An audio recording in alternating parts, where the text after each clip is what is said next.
Rebekah Mabe is joining the podcast from Tampa, Florida. Rebekah, welcome. Yes, thank you so much, Jeff. I appreciate you having me. And I loved the Charlotte area, by the way. That's where you're in, right?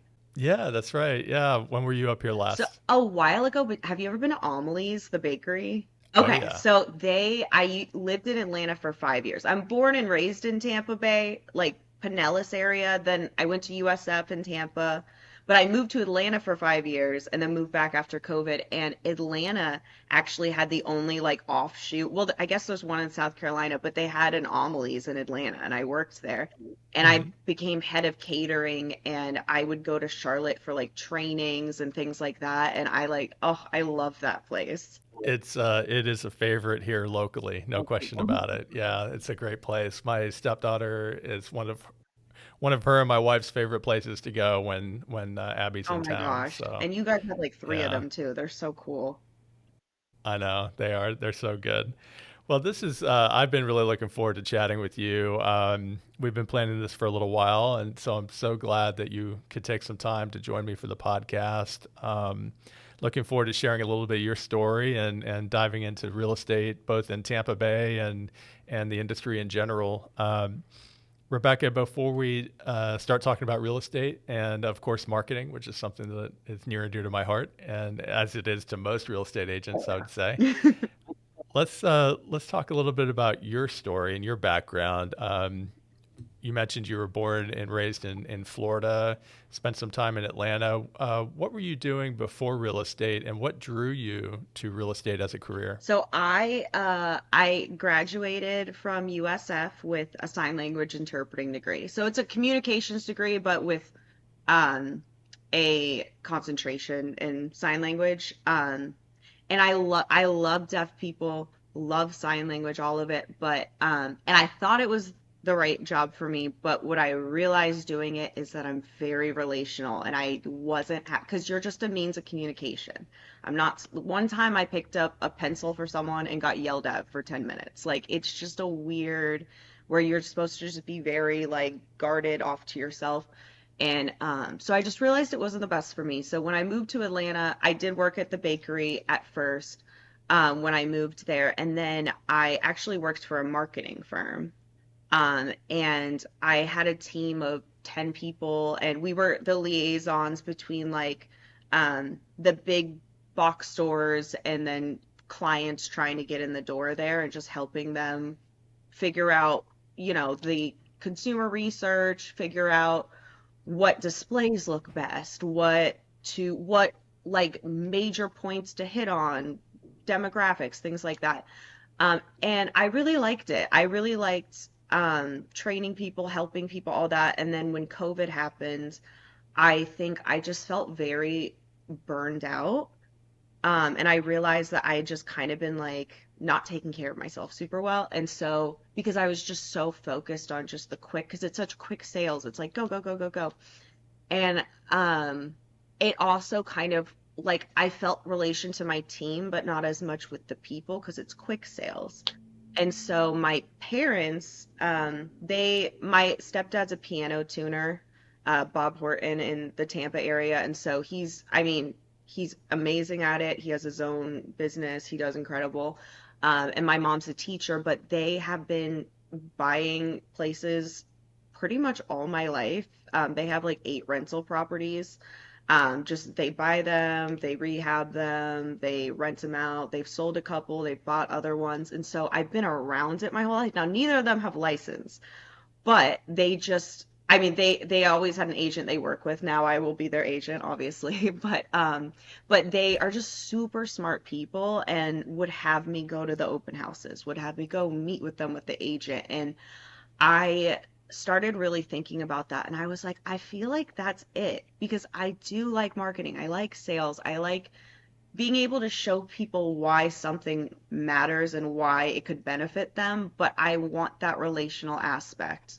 And that's where I think real estate really meets it for me because it is a long-term thing. Once I sell somebody a house, I still want to care about them and hear about their lives after and to be able to keep up that communication. And real estate really is just a great way to care about people and to see the way that that comes back to you karmically, I guess, and just, I mean, I have a skill and I know that what we do is serve, you know? And like when you see it that way, that I'm not just marketing like any crazy product or whatever, but that I'm really trying to benefit people and be able to have relationships, real estate's just the perfect path for anybody who has that desire and has the ability to sell, you know? It's been mentioned so many times on this podcast that real estate is all about relationships, and whether it's relationships with those in your community, your prospects, your ideal clients, those you're meant to serve, or also colleagues in the industry as well, right? Our local real estate agent pool that we network with and develop relationships with and friendships with are so important. The sales and marketing aspect is I'm so glad that you brought that up, because I think that too often the sales and marketing is a part of the job that a lot of, I think, new agents don't understand the importance of. And coming from a sales and marketing background, as you did, that must have served you very well in getting your business started there in the Tampa area. The other thing I wanted to say was, back on that relationships topic, a guest recently on the podcast said that, put it so well. I love the way she said it. She said that the conversion from friend to client happens naturally when we're prospecting. We're building relationships. We're sharing knowledge. We're giving value. We're giving our prospects an opportunity to know, like, and trust us, and hopefully developing a friendship. And then that's going to, that conversion, as she said, from friend to client will just happen naturally and organically over time. I love that.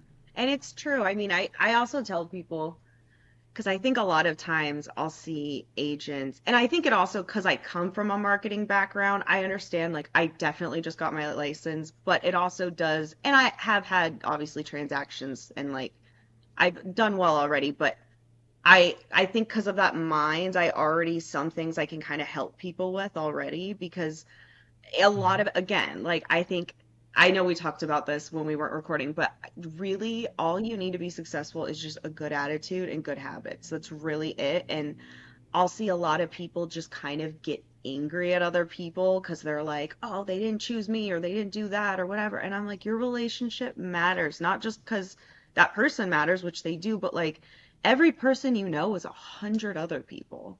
Like just because somebody doesn't do something with me doesn't mean somebody they know won't need something and that they won't refer me or that something else won't happen. But like you want to make sure everybody you see, like I don't need that person to buy from me, but I would love if they like me and trust me and see my value. So I'm sure over 100 people they know, but say it is just 100. That's a big number. And like for that person to be able to want to refer me or care. And that's why I've also kind of realized too, I want to refer my friends more. Like I don't think about it enough, but I'm like, it really does matter. What a like beautiful like little community we could have if that was something that we were all doing for our friends, all looking out for each other and all just being successful together. But absolutely, like you have to, I don't think you can survive in this business without caring about people because people aren't dumb and they're already meeting you with skepticism first, unfortunately, most of the time.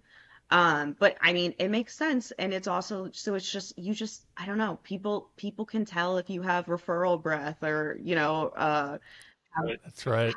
or not, what am I trying to say? If you have, commission breath. There we go. Not referral. Commission But breath. yeah, Yeah, people can yeah. tell if you have commission breath and like tell if that's what you're after. And so, yeah, I think the genuine people are really the ones who are going to stay in this, especially in a hard market. Yeah. Commission breath. I love that. That's it's funny. That's actually new. That's a new one, but yeah, but I get It's it. so I real totally though. get it. I love what you said about the two things that the two biggest things, and two things you really only need are good attitude and good Yeah. habits. And I think that really encapsulates so well, like really what it takes to succeed in in really just about any career, but especially real estate, especially in a sales career and a relationship career like real estate. Good attitude and good habits. That's awesome. I love that. It's definitely, yeah, it's for sure all you need. Because it's also like, just, I always would tell people too, like, you can't teach personality. That was a big thing I would tell Mhm. people in the marketing firm that, like, whenever anybody under me would be helping someone else, I'm like, the reason we just like stick to the certain things is because everybody has a different personality. Like, I'm super bubbly. I can't teach somebody else to be that way, but I can show them good habits and just they can work on one of the habits is having a good attitude. Like it is. So it really is just like show them good habits and then if they have the discipline to work towards it, they'll get there. Like that's really what you want to show them is just the good habits. We don't have to show them personality or flair or whatever. They'll figure it out on their own. The habits are where the core lies. Well, you have excellent, core habits from what I can tell so far, just in our communication. Your email responses were always very prompt and stayed in really great communication leading up to this conversation. And that I would say that is a common thread among a lot of the guests that I've had on the podcast. But there have been folks that I've communicated with in the industry that have not been on the podcast that you'd be surprised how sometimes how rare that Yeah. is, that timely response, that communication, just the basics, the fundamentals, right? Mhm. Sometimes seems to be lacking here and there in the industry for sure. Oh yeah. Let's talk a little bit about the Tampa Bay market. I know that it's a dynamic market. It's a Florida and I would say most of the Smile States, the Sunshine States, right, are always a bit of a roller coaster.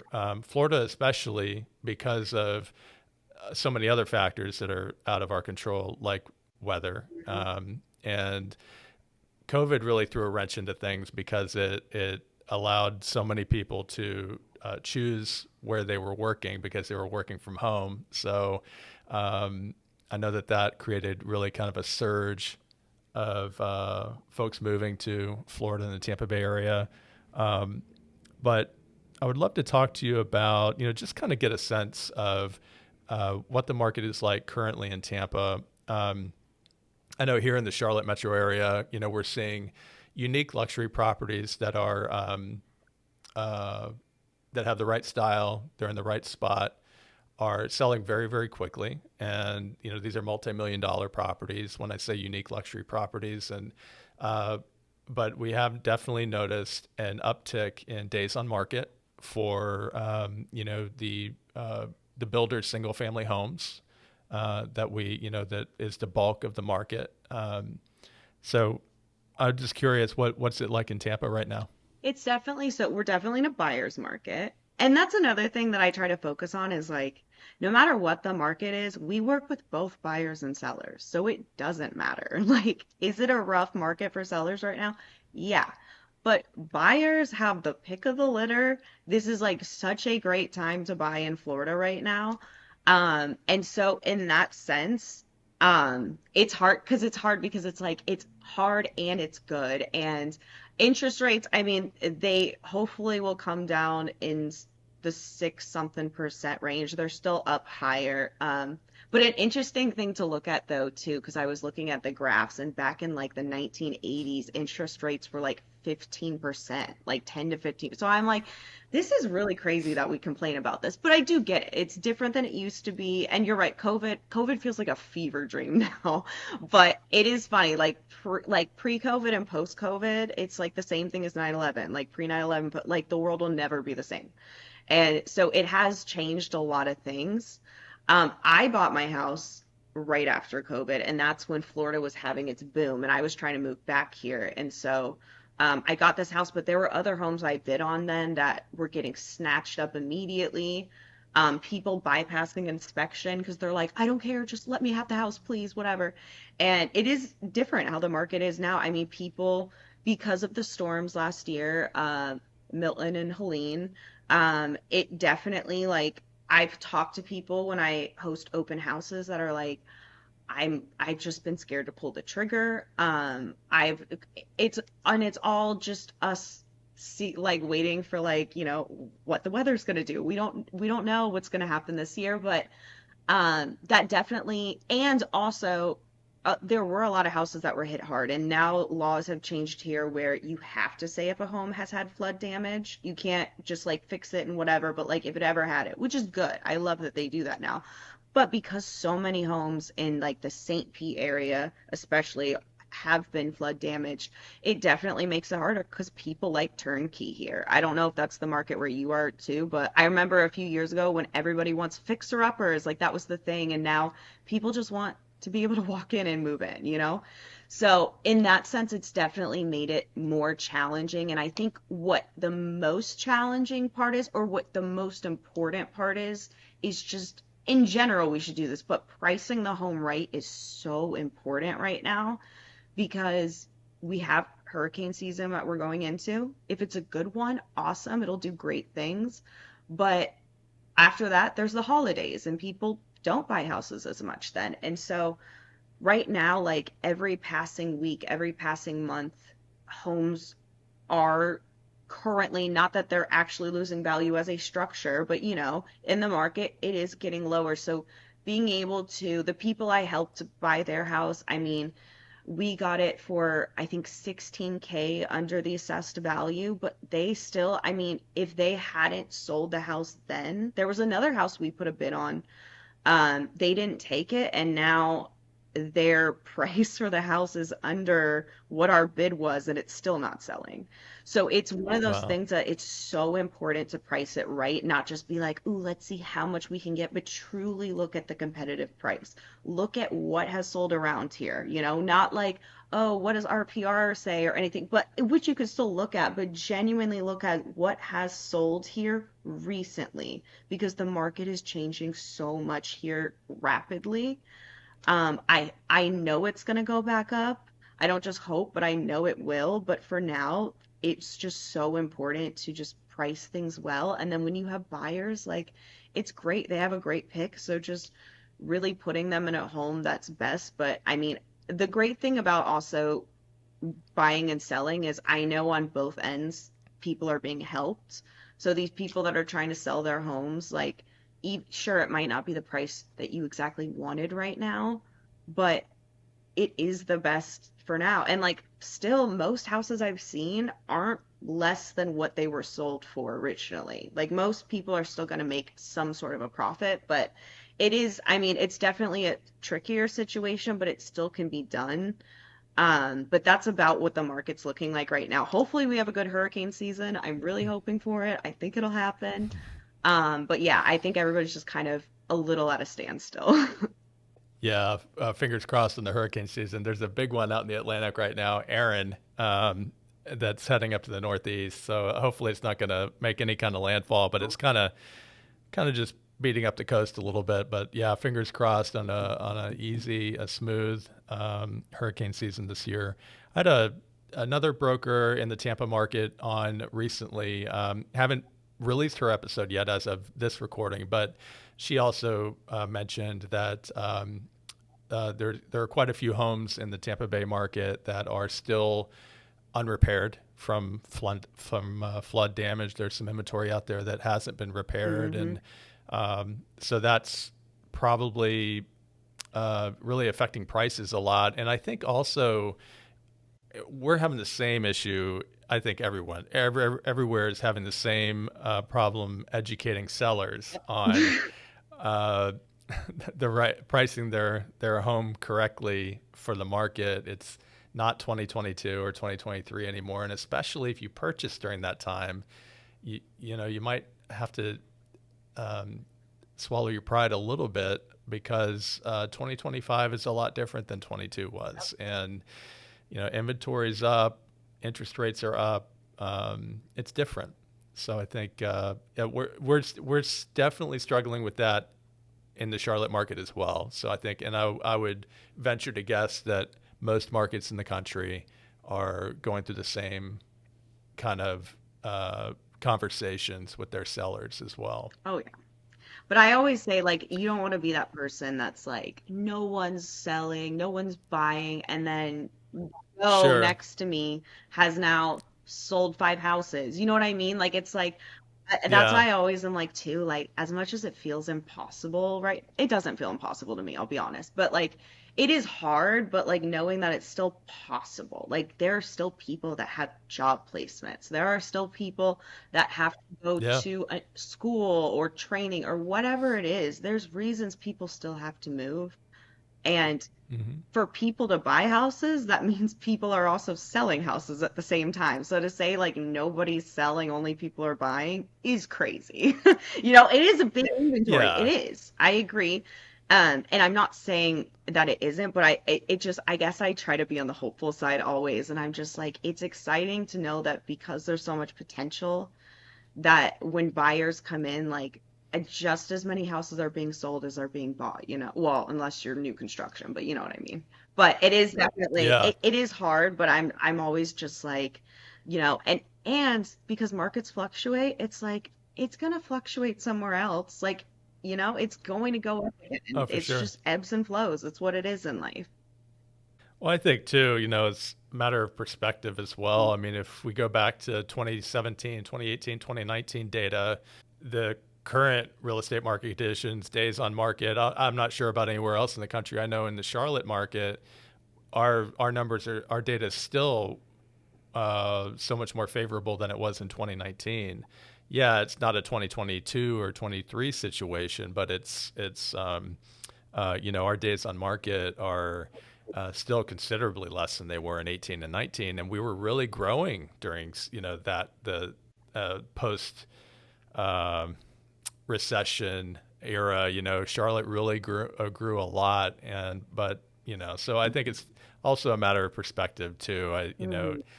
I know that a lot of brokers and a lot of sellers kind of panic after if the home hasn't sold within the first week or two, right? They start reducing the price after 2 weeks. And sometimes I look at that and I think, whoa, whoa, hold on now. Yeah. Like, it's that 30, 40, 50, 90, or even 120-day cycle is not unusual. That's nothing to be too afraid of. That's normal. Exactly. All right. So the other thing I could go on and on. I'll try to Listen, go on as much as you not want. digress too much anymore. But wait, I say that, but I'm about to tee you up for a topic that I tend to digress a lot on, but I'm going to try not to. I want to hear your thoughts on this, and that is, and especially since you had some marketing experience coming into the real estate career, um, what have you learned in the time since you've earned your license and began your work as a real estate agent? What are some like marketing wins that kind of stand out for you, and what would you recommend for agents? And I'll be honest with you, marketing tips can be like seasoned, veteran, highly successful agents can benefit from marketing tips just as much as someone who's new to the industry. So, what do you have for me? Yeah, I mean, I will say, I very much so naturally just like to make people feel good and special. It's just a part of who I am. I'm an ooey gooey person. I care. And but because this is such a relational thing, anytime you can show people your value, but also at the same time show you care, I feel like that is so huge in marketing here. And so be like, and just building, because again, every person is 100 people. So these are like your closer relationships that you're fostering, but being able to be like, this made me think of you. And it could be things like a big thing our brokerage likes to go by is the Ninja Selling Book.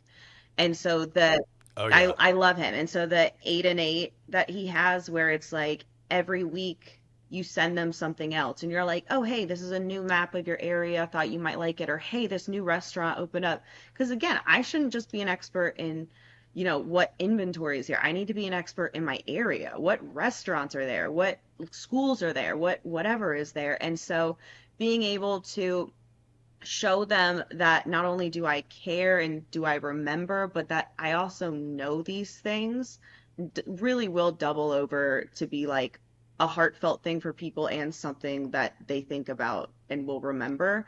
Another big thing for marketing is honestly, I'm like, just wear it on your sleeve. Like, I really like to, I already like to just be good. I'm just a good person. I bring my shopping cart back. I'll bring somebody else's shopping cart back. Like, I am that person. But I'm like, just That's go, so funny. yeah, That's but me. just go ahead and show people. Like, I smile. I'm way too friendly. Like, I know Florida's the South, but it's not, it's like almost the north of the south, because you have so many northerners come down, so it's not like we're like the hi everyone, hi neighbor, but I am. I'm like hello. um but a nice thing can be like, instead of having to just be like I'm a real estate agent, I'm a real estate agent, genuinely wearing it. I have Tampa Bay Lightning hats that I've just like literally ironed on realtor on like the brim. Like I have shirts that just like say realtor, things like that. Any on my water bottle, on my car, things like that. So it's like people know when they see me, but then that way I don't have to focus as much on telling you it because it's all over. You see it. Now I can just show you a person who's friendly, who's easy to be around, who's easy to talk to, easy to work with. Like, I want to show you those things before I'm ever in an interview with you. I think is a really big thing. And then I also really like, this is a random thing, but have you heard of the dot card at all? Yeah. Okay, so Hmm. I love that card. And one thing I did, they have the QR code and it $20 lasts forever. It's like it's .card.com, I think it's called. I highly recommend it to people, but one thing I did was I scanned the QR code because the QR code takes people to a profile of, your number, your email, whatever you want to put in there. I took a picture of it and I made copies of it and I have it on my water bottle. I have it on the back of my laptop. I put the QR code on every business card I give people because the main like hope is also that like it goes from that card into their phone. And if a QR code will get it there faster, awesome. Not everybody's going to scan it. That's fine. But I've seen it be so great for even people that they might not share their number back or something. But some of those people Hmm. I've seen are following my Instagram and are watching all my stories. And it is happening, it's organic, but things like that really matter. And I will say another thing is like just really look for people's hearts. Like this has been a personal thing of mine, but I used to, well, I still dog sit, but not as much. But I was dog sitting a lot when I was sick because I couldn't really do anything else.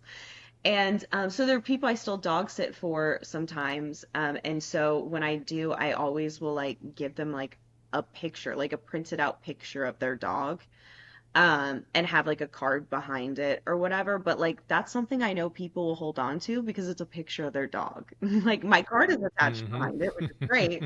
But like I know that card's not going to get thrown away, and I know it's something that like is emotionally going to matter to them when they see it because real estate, the difference between this and short sales is this is so much more emotional. Like they're both emotional, but short sales, you just kind of get to the height of it and it's done. This is like more a roller coaster. Like you're going with people through so many of like, I'm excited, I'm scared, I want this, I don't want this. Like they're all over the place. And so being able to just already show that you care and show that you will be able to be there for someone really does, like, I think more than any other time in this day and age matters because that's what people want at this point. Like, we really are difficult at doing human connections now. COVID didn't make it any easier. And so, yeah, I think anything to humanize you, not just make you like, oh, I'm a great agent, but to truly humanize you so they see you as a person, not just another real estate agent coming at them, is really something that will make you stand out. I totally agree. I love that. You brought up ninja selling. That's something that's brought up quite a few times here on the podcast by some really successful agents. And I've read the book. I haven't gone through the program. I'm going to at some point, just because I've heard so many amazing things about it, and I know successful agents who just return to the program periodically just because they just love the system and the experience of going through the ninja selling training. Definitely recommend the book. I'll have not a link, but I'll have the title and the author in the description for this episode. The dot card, I'm way behind on. I've heard a lot about it. I know about it. Obviously, I know people that use it. I feel like that's a no brainer, and It's I need to super jump on the cool. dot I mean, card. and it's I would jump on it Yeah, now because I'm like, there's no way they're gonna keep it $20 forever. Like I know we're gonna be right. grandfathered in because I already paid for it. They don't have my credit card anymore. Like it's done. But like, I'm like a Hmm. QR code that's so uncommon to come by. One that will just you pay once and it lasts forever. And I can keep changing the Yeah, profile on it. I can keep tweaking things. I can add as many things as I want on it. Like it's very cool. yeah. I'm gonna follow up on that for sure. And then that sentiment of that notion of, hey, this made me think of Yeah. you. I mean, how powerful is that? What an impact that can have when you know, I think that a really important part of marketing is making other people feel very important, Hmm. and I think that we can often spend a lot of time focusing on ourselves and promoting ourselves and talking about ourselves, but I think that any way you can find of making others feel important, I think can be very, very powerful in winning their hearts and minds and building a friendship. It can be a great start to a friendship. So that notion of this made me think of you, that resonated with me. I love that. I love that. What about, before I let you go, Rebekah, share for listeners, what is your favorite part of being a realtor? I mean, obviously, I love the relational aspect, but I also really, I have become such a house nerd. Like, I already liked it. I liked the idea of it, but I literally love going to open houses. I love I really like learning about renovations, different materials, things like that. It's just a very fun field where I feel like there's never the end to something you can learn. But the relational aspect is so important to me just for my life because I think I've always seen like I either have to be successful in business or relationships. I can't have both. And this is a perfect avenue where you can have both. Like the goal is to just, especially like that's why I like the ninja selling. And you can do it in a lot of ways. There are people that are amazing at cold calling, and that is all they do, and they kill it. And I applaud them. I love doing open houses. That's somewhere that I've been really successful. I'm really passionate about. And I love being relational so I can get referrals or help people I know. That for me has been my niche. But I'm definitely not saying this just to knock any cold calling or anything anybody else does because some people are so incredible at it. People who do FISBOs and expireds only, like some of them are incredible. It's just not me. But what I love about this is that I can make this fit my personality and what works best for me and what works best for those specific group of clients that are going to come to me over somebody who's cold calling them, you know? Like there's law Hmm. of abundance or law, isn't that? Yeah, law of abundance. That there's enough Hmm. for all of us. There is. And there's avenues where people are going to want to have this more relational thing. There's also like um, business real estate where people are a lot more just like it's just to the book money, like it's not a very relational thing, but there are people that are so successful in that because that fits them. And that's such a cool thing about real estate is it can fit you. Like you can figure out the avenue where it works for you and your personality, and you don't have to try to pretend to be something you're not. I mean, we are all salespeople. We are selling ourselves every day. It doesn't matter if you're a dog walker. Every day you're selling yourself. If you're a mailman, every day you are. It doesn't matter. Everything you do, you're selling yourself. So it's like, if you're scared of that, you've already been doing it your whole life. So congratulations, you're going to be fine. And it really is, again, it just goes down to having a good attitude and good habits. You don't have to worry about being the most convincing person in the world. Just follow a system. That's it. Find a system that works for you and follow it. Take the emotion out of it. You know, I mean, law of averages is a thing, difficult markets are a thing, things like that. But if you can just go through, when this market is good, I know I'm going to have so many more people knocking on my door than an agent who's not willing to keep up their relationships right now because they're like, well, it's not as good as it was a year ago. You know what I mean? Like, I care and Yep. I'm going to keep up with them, and that's why I'll have business then. And so I really love just real estate that I can make it my own and that I know that these things will still matter for me and benefit me. Every day is not a waste. Just because I don't get a client or make a sale that day or whatever it is, it's not a waste. It will come back somehow. And for that reason, I can enjoy it and feel secure about it. So it's just I really like it. It's a very freeing industry. It can be scary, yes, but like it gives you the freedom to be yourself in a way that will impact people that relate to the way you are very well. And in a way that very few other careers will allow you to do. In a way that very few other careers can provide. Um, yeah, I love that. And for new agents who are or even seasoned agents who are looking for a system or need a system, Ninja Selling is a good place to start. But also, you mentioned again the attitude and habits, and another concept that comes up quite often on this podcast is the idea of consistency. Just being consistent. It's a long game. Got to remember, like we're just we're building this brick by brick every day. You gotta go to work and show up every day consistently. The one thing, Oh, sorry, go I ahead. just want to add one thing to that I think is so important. Sure. When I was going to do the real estate exam for Florida, everybody was like, oh my gosh, it's only a 50% passing rate. It's so hard.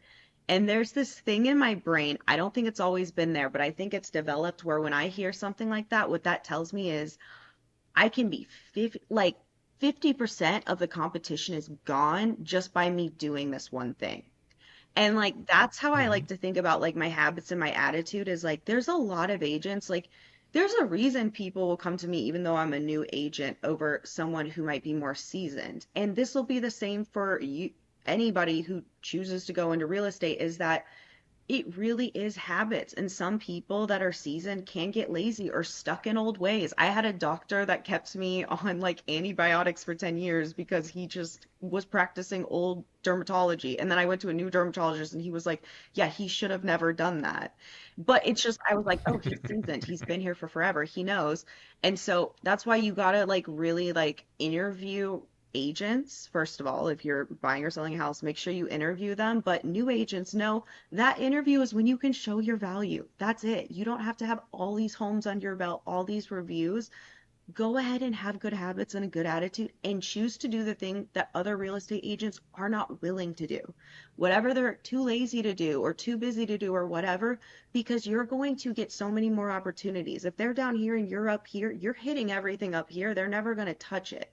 And so I think doing things with excellence is really like what I want to leave that with of like the good habits and good attitude is I want it to be like where I am choosing when I see a door that's hard to get through, I'm going to fight my way through it because I know if I'm there, there's just opportunity of abundance. So being excited about that instead of nervous about it, I don't know. It's just, it does help a lot. But yeah, attitude and habits have excellence with them because there's a lot of people won't. And if you're consistent and you're excellent, you are above the pack whether you've sold a house or not.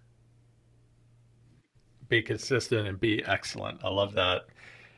I'm a big fan of the Gulf Coast of Florida, especially central to Southwest Oh yeah. Florida. I think it's a dream place to live. And I know that there are still plenty of folks throughout the country who aspire to either own their forever home there in the area or a second home if they're fortunate enough or an investment property. Are you ready, willing, and able to assist buyers who are coming from out of state to find a beautiful home in the Tampa Bay Oh area? yeah. I actually my Okay. boyfriend is from Michigan. He lives in Michigan currently right now. He did live here, but currently he's in Michigan, but I am so used to being up north. I have friends in New York, places like that, and it's fun getting to know them and also just realizing how many of those people are here, but just knowing that I already relate to them because I mean, I just spent like 10 days up in Traverse City in like northern Michigan the other day and things like that. And I've met like at least four people this year from Traverse City. It's not a big place, but somehow I met four people in Florida in my area from there. So it's interesting in that sense. And so I am not only ready to assist them, I hope I can relate to them and relate to where they lived. Obviously, I haven't lived there, but I think it does matter to be able to like not just have my Florida take on everything, but I know what will matter to somebody who's coming from that area, what kind of area will suit them better. And that's also why being born and raised here helps a lot because I really do know these areas. Like I know them like the back of my hand. I know these neighborhoods. I know all of it. I mean, there's new things all the time, but you know what I mean. But yeah, I'm so ready and Sure. able, and I really want to find perfect matches. I'm big in that. I don't want to just fit, a square peg into a round hole. Like I really want to make things that suit the people that are going to live in them or sell them or anything like that. So absolutely, anybody moving down, especially from Michigan, but no, anywhere. I am so happy to assist you and help you find the home that's going to make you feel the happiest here. Experience matters. I love that. Well, on that topic, before I let you go, how can listeners, both real estate agents in other areas of the country who have been guests on this podcast or subscribe to the podcast, who may have clients that are looking for property in the Tampa Bay area, or for consumers who listen to this podcast for whatever reason, uh, if they needed a great agent in the Tampa Bay area, how can they learn more about you and connect with you? Yeah, so you can I'm trying to remember what my Instagram is right now. It's Realtor Rebs with the bottom dash Tampa Bay. I don't know if you can put that in the description. I Um, will. Yeah, I'll have that in the Oh, thank description. you so much. And then also, you could put this in it too, but my number 727-226-5970. Like very happy to talk to anybody. You can text me, call me, totally fine. And then my email, rebecca.mabe@tomlinstcyr.com. Reach me at any of those places. You can follow me on here to see if I'm the right fit for you, if I'm somebody you want to meet. But I'm very happy to help people. So yeah, reach out anytime. I try to be very good about picking up my phone. Too many telemarketers, but it's okay. I'm doing good at it. I get it. That's the only thing about real estate that's the bummer is you got to pick up every phone call now. And I'm like, another guy trying to sell me a washer, but it's fine. Yeah, yeah. Well, Rebecca, I'll have those links, of course, in the show notes for this episode. Look forward to tagging you on Instagram when I release the episode as well, and would encourage agents who are looking for a partner in the Tampa Bay area to reach out and consider you. Rebecca, thanks so much for joining the podcast. I truly appreciate your time. This has been so great to meet you. Thanks for joining the Thank you. podcast. You too, Jeff. This is such a great idea, and I'm just very impressed by you and just really enjoyed this. You're a great interviewer, and you have great ideas for podcasts and are consistent. And yeah, I'm really excited about it too. I've really liked your podcast. I really appreciate that. And it might, if I seem talented, it's probably just the cold brew, Exactly. the excellent coffee that I drink. So, thanks so much, Rebecca. Let's follow up soon. Absolutely. Have a great day, okay?